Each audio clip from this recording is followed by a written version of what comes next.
Stylish star Allu Arjun Duvvada Jagannatham దంచటం మీ అందరికీ తెలుసు. ఇప్పటికే ఈ సినిమా మీద మిక్స్డ్ టాక్, డివైడ్ టాక్ వచ్చేసింది. కానీ సెకండ్ పార్ట్ చెత్తో చెత్తస్య చెత్తోభ్యః అనే విధంగా ఉన్నా సరే ఈ సినిమాని ఒక్కసారి చూద్దాం అనే అభిమానులు మరియు ప్రేక్షకుల ఆలోచనతో ఈ సినిమా కలెక్షన్స్ తో దూసుకుపోతుంది. మొదటి రోజు 25 కోట్లకు పైగా వరల్డ్ వైడ్ కలెక్ట్ చేసి, రెండో రోజు 12 కోట్లకు పైగా కలెక్ట్ చేసి, మూడో రోజు కూడా 15 కోట్ల మార్కుని టచ్ చేసిందన్నారు. అంటే మొత్తం కలుపుకొని 50 కోట్ల మార్క్ని టచ్ చేసింది అంటంలో సందేహం లేదు. ఇకపోతే ఈ సినిమా 50 కోట్ల క్లబ్ లో చేరటంతో ఇప్పటికే హరీష్ శంకర్ గాని, హీరో అల్లు అర్జున్ గాని చాలా హ్యాపీగా ఫీల్ అవుతున్నారు. ఇప్పటికే అల్లు అర్జున్ కొన్ని వివాదాస్పద కామెంట్స్ చేశాడు.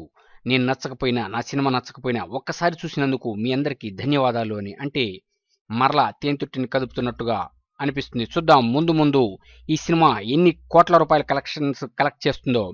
మరిక 100 కోట్ల క్లబ్ గురిపెట్టిన అల్లు అర్జున్ కోరిక తీరుతుందా తీరదా అనేది రానున్న రోజులు గానీ తేలదు. చూద్దాం, అప్పటిదాకా వెయిట్ చేద్దాం. ఇప్పటికే మూవీ పండితుడు తరుణ్ ఆదర్శ్ ట్వీట్ చేశాడు. అమెరికాలో మొదట బాహుబలి 2, ఆ తర్వాత ఇప్పుడు దువ్వాడ జగన్నాథం. ఇప్పటికే దువ్వాడ జగన్నాథం 3 కోట్లకు పైగా మార్క్ ని టచ్ చేసింది. మరిక బాలీవుడ్ మేలుకోవాలి ఇకనైనా. చూడండి, ప్రాంతీయ సినిమా అయిన తెలుగు సినిమాలు దుమ్ము దులుపుతున్నాయి అమెరికాలో అంటూ. అంటే చూడండి, ఇప్పటికే తెలుగు సినిమాల సత్తా వరల్డ్ వైడ్ పాకేసింది. మరి ముందు ముందు రానున్న రోజుల్లో ఈ దువ్వాడ జగన్నాథం బాక్సాఫీస్ దుమ్ము దులుపుతుంది అంటలో సందేహమే లేదు అంటున్నారు అటు అభిమానులు, ఇటు మూవీ పండితులు. చూద్దాం ముందు ముందు ఇన్ని కోట్లు కొల్లగొడుతుంది అనేది రానున్న రోజుల్లో కానీ తెలియదు. అప్పటిదాకా వెయిట్ చేద్దాం. Please subscribe VK films for latest movie news.